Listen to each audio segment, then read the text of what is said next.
வெள்ளையாடை அணிந்தவரே, ரோஜா சொருகி இருப்பவரே, நேர்மையான நேருவே,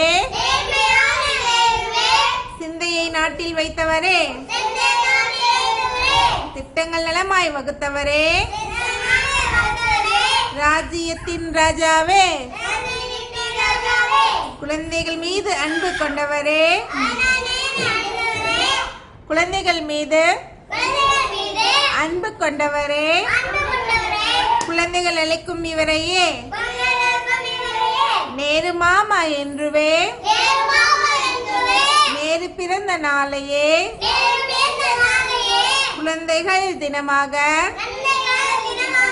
கொண்டாடுகிறோமே. குழந்தைகள் தினத்தை வாழ்த்திடுவோமே.